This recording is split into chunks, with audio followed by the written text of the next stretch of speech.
Peace and blessings, everyone. Welcome to the Wawa Show. This is Wahida coming at you in Fort Lauderdale with two good brothers. We have Kingyatha the Wave and Dr. Crab. How are Oh, you guys doing today? all right. Thank you. The doctor is in, and I have with me here, uh, Brother Kingyatha.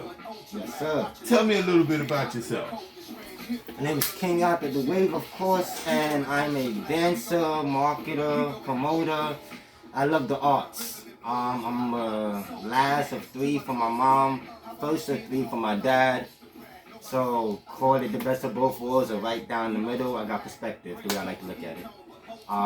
Born in Miami, grew up in New York, and let's find out more. Okay. Now, I want to talk to you about an organization that's part of my company. This organization is called Ex-Convicts Matters. Now, I know you've never been convicted of a crime, correct? And how did we meet? So, I like to call Doctor here King for a couple of reasons. One, because you're a brilliant black man, so I feel like the way you're crowned Thank you. truly. But two, because he actually schooled me, and I'm one that I do believe I'm a genius or talented, God given, but he schooled me on my talent, and actually helped me with skill building, and help me out with the play name. Oh, the name of the play? Yes. Devastating Impact. Devastating. No. No? No. Miss High Sensation. It's high sensation. Okay. Right. Yeah. So, I luckily, but You had a starring role in that play. yes. Yeah, I so was it's the very pusher important. man, and Yeah. he's the original pusher man apparently. So he schooled me on how to be the pusher man, what he meant to be that. Because I had this perspective of this is a cool cat just chilling, but actually no, not at all. And that's how we met. The reality of a pusher man. The reality. Yeah, he has to look over his shoulder all the time. His money he can't pay taxes on. He can't even claim it. Right. Yeah. True. You know what I'm saying? It looked like he had everything, but everything could be taken away in a whim. And he knows it. Well, on that note, I'd like to get back to Ex-Cons Matter. Because 4 or 5 years ago, you had an incident with a running with the law. Right. You mind sharing with me what happened? Yeah, the funny thing about this story, you gotta fast forward and then rewind. So, I say that to say this. I was actually on the way back from Jamaica. Me and my mom literally just did this donation in Jamaica. For her 55th birthday, what she did was took book bags down to Jamaica and donated them to kids in neighborhoods. So we threw a party. The Queen is great. Yes, Queen Shetty, by the way. Queen Shetty is great. Shout out to One Love Link Up, because it's all about love after all, right? So we took these book bags after, actually, let's take a step back more.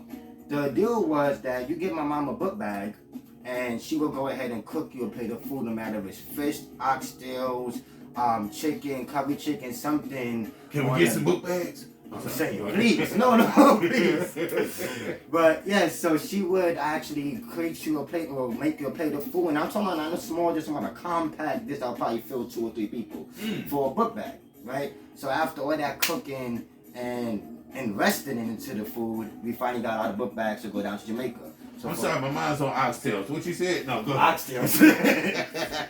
So, Okay. you understand, it's beautiful. Yeah. She would take, so we took all these book bags down to Jamaica finally. We was in the neighborhood, and I was like, you know what? Let's go play some ball with the kids, neighborhood kids. So I went out, and there were 2 kids, 4 kids, and now we got like everybody in the field playing soccer and whatnot, football, we like call it, you know? And they like, they finished asking me who am I? So I was like, you know what? Just follow me back to the house, and we got a surprise for you guys, right? Of course, it was kind of suspicious, like, yo, we're not gonna follow you, but so they walked like a good, how you say, 100 foot away from me as they follow me. Smart kids, love them. You see? So they finally got back to the house, and You treating them? no, I can't trick them. We have everything set up already. and we have a nice party, a nice dance, and we give out the book bags and everything is beautiful. Next day, we went to go see Buju Bantan, shout out to Buju, for his first, from him being incarcerated. Finally come back home. It's Cosmato. Exactly, you know? All over the world. Buju Bantan has made some of the most greatest songs ever to be created. Why? Because it touched everyone. Yes. That's Cosmato. Somewhere. Yeah. Somewhere it touched somebody. Everywhere. Everywhere. You went. And at the concert, the energy that was there, man, I was running back and forth. There's a blue hair lady, blue hair girl. We just keep coursing, going back and forth, just getting hype, you know? Yeah. So it was mad. Anywho, the funny thing is, the day before I took the plane up, right? I'm gonna tell you how crazy and how powerful the devil is and how powerful God is, I guess, and I'm still going through it. And I said, I guess I'm still going through this, and it's sad, but God is everything. The day before, we went up to take the plane now. We go to this beach.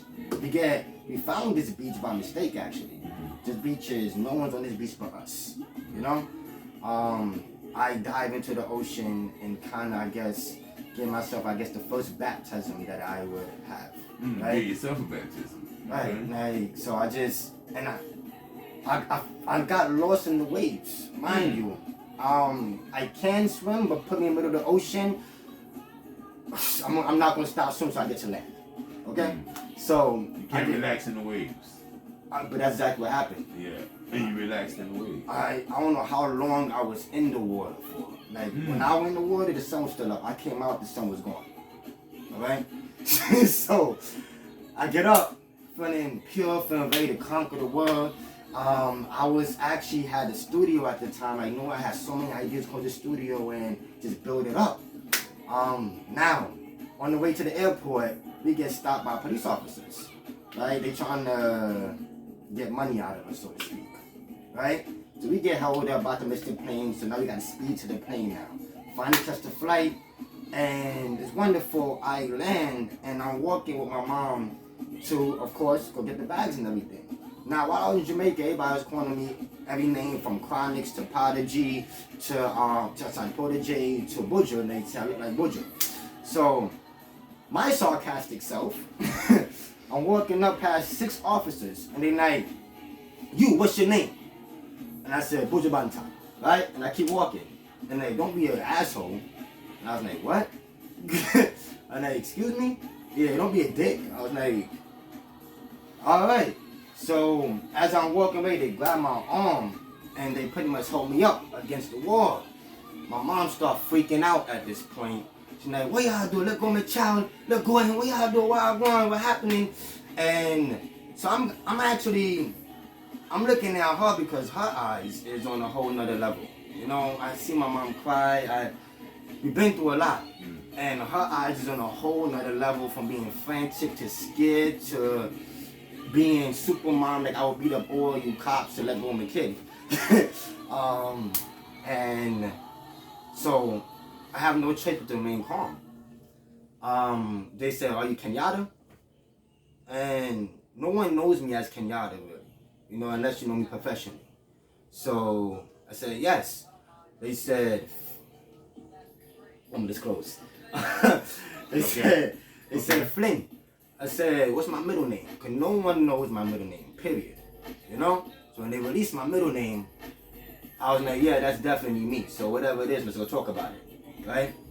So they took me away, and I'm thinking, I'm like, "Hey, please, like, let my mom know I'm going, have her follow me, because she has no phone right now. I have the phone. I was pretty much in charge of us getting home. Right? So you separating us is the worst thing you can do. Right? Because she's stuck at the airport. No phone, nothing. No can't contact on. At the same time, I also know my mom's a survivor, so she'll finally figure out how to get something. Of course, but still, who wants to leave their mom like that? Right, so I'm number begging her, "Hey, please let her know what's going on. Please keep her involved. Please keep her involved what's going on." And she did have no idea what happened to me. Right? And they took me down to the station, and I'm sitting in this cage, and I'm trying to figure out, why am I here? Finally get to talk to an officer, or the detective, and put me in this room, and I'm looking at this guy like, why am I here? Right? So he's trying to make me speak on something that I have no idea about. Right? Give me clues. And pretty much, long story short, I get locked up for about 2 days and had to do a $10,000 bond.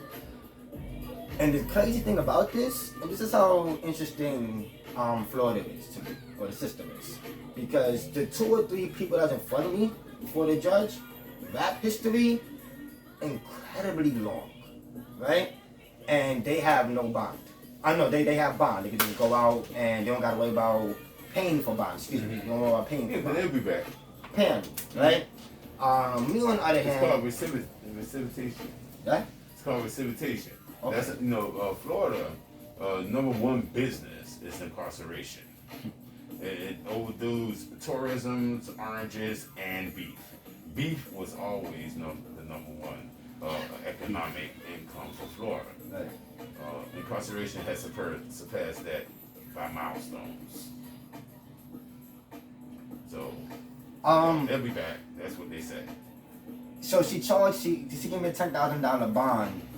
Apparently, because she asked after this question, she said, "How much do you make, right? And what are your responsibilities?" So that's how much I make a month, and that I'm taking care of my elderly mom, taking care of my sickly brother that has sickle cell, myself, and pretty much everything. And so I don't really have cash, but this is how much I make. This is how much I make. Based on that, she said, "Okay, you know what? $10,000 is your bond. You can't pay it. Figure out a way to pay it, and we're gonna hold you until then." Okay. So you had to put up $1,000. Gotta put up $1,000. Right. Good thing my brother. This is how I say God again. My brother lives in New York City. Okay. Right before we went to Jamaica, my brother flew down to surprise my mom for her birthday. Right. Knocked on the door unexpectedly. So good thing he was here, because of him having a phone, I'm able to contact someone now to get to my mom. You get me? And he was already here. He's already here in the house waiting. You see? So Trying to pass by an airport. beautiful. I appreciate that so much. That's how the God works. You know, the universe always works towards the good of those who serve God. I wouldn't. Everything is towards the good of those who serve God. That's facts. I would never expect that. Even the bad things. And and I'm glad you said that, because I was looking at all this traumatization, I would say. Because something is out there I know is greater for me. Everyone knew it. Pain told me. Since I was born, since I was 10 years old, I knew I had something to help change this world, help redirect the world, like I like to say. I actually got this business that I'm creating, a corporation, so to speak, and it's called GOD. GOD. Greatness on deck. Okay. God named himself, so it's only right? Alright, that's a good story too. We tell you about that. Okay. Another interview. All right, now I want to ask you about this, okay? Because presently you're still facing those charges that you bonded out on 4 years ago. Actually, I bonded out last year. The incident happened 4 years ago. So it took them 4 years. Apparently, now I had the same job for the last past 8 years. Living the same letter street for the last past 2 years. You get me? So I don't understand where I was hiding at. No, let me tell you how it goes, all right? When you leave the country, your name goes in the data bank, especially when you're coming back. You're not the first person I know to be met at the airport by the authorities, okay? It's not when they're going out, but when they get back there, the escorts are there with the Gucci bracelets. Ready. So, anyway, I want to talk to you from the point of view from a convict. And I truly believe this is going to pass too. Okay? But this is what it's designed to do. It's designed to make you lose hope, do something desperate or stupid, add to that to make it look like you're guilty of the first one. Right. So that when they sock it to you, they sock it to you. Okay? And then you go in there, and all of your baby making years, your procreation years, will be wasted in there. and you won't create another black king. It's called mass genocide. It's done on all levels, including procreation. Mix that in the bud. Okay? Have us kill each other. Give us drugs. Give us guns. Until lately, I don't think a black man ever owned a ship big enough to bring tons and tons of cocaine into the United States, or an airplane that can land with tons and tons. I don't know. Nobody in the projects own those ships and planes. So I'm saying that to say that although we were infiltrated, it was our decisions that got us to the point where we are. All right? But if people are not aware of it, the universe is making a shift. And I'm going to use an example. Let's use the Big Bang Theory, just for example. Okay. Because to me, God said to a thing, be, and it is. Right. All right. He said, let there be light, and there was light. Right. All right. He said, be, and it is. Right. Simple. He's that powerful. Simple. You know what I'm saying? Real simple for him. All right. So, but let's use the Big Bang Theory and say everything exploded out into the universe. At some point, it has to stop and start retracting back into what they call dark matter, or the dark hole, or whatever philosophy you want to approach it from. It's coming back. In that shift, things switched.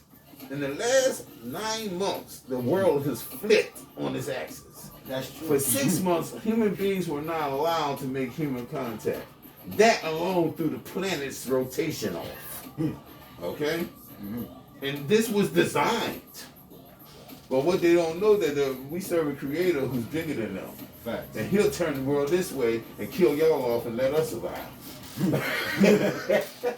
Okay, if he so will. Right. But everything is according to his will.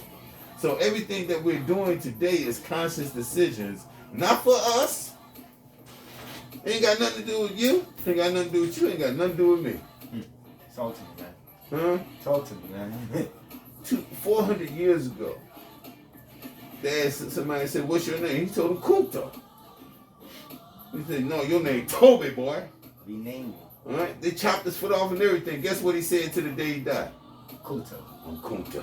My God. Bitch. Okay? And he instilled that in his children. And his children's children, his children's children. What was instilled in me was from my great-grandmother. She was born in 1901. Okay? So I come from a generation of people that were making sure that our people. Now, mind you, I am not racial, anti-anything. Right. But I am pro-black. Pro-black. Let me know. Yeah. If I was Chinese and say that, it wouldn't be a problem. Right. If I was Puerto Rican and say Boricua, it wouldn't be a problem. Right. If I was Mexican and say, hey, Holmes, it wouldn't be a problem. Nah. Nico. That's just who they are. I'm a black man. Now you're a threat. You know, in my days, you know, we had a brother who called him the Godfather of Soul. He said, say it loud. I'm black and I'm proud. You know, there's nothing wrong with that. That don't mean I hate anyone, because I love the world. I do. I don't care what color, what creed, what sexual orientation. I don't give a damn. If you piss of shit, I love you. Because God created you. Facts. And who am I to hate what God creates? You know? I know I'm the shit, but I ain't that much of the shit, okay? You know your body. Yeah. You know, stay in my lane. Right. Stay in my lane. You're supposed to be. You know? So, now I want to talk about also your talent. And we're going to finish up. Your talent. And I've had the experience of coaching you in your dance routine. The one dance routine. And in the characterization of your character. Right. Since then, you know, I hope you know how to fall into character at a moment. I would say so. Give me a line! I'm trying to go back to the first line. I like to freestyle. Mm-hmm. No? No? I don't care how you do it. You doing this. Give me a line. Just give me the first word. It's been some months now. I remember a good year. Part of the poem that said, hey, little bitch, you start messing with me. Let me inform you how it's going to be. First, I'll seduce you and make you my slave. Yes, I'll send stronger men to hell in their graves. Right. Then you come in with... So sorry, you want to pause this? What is the line, King?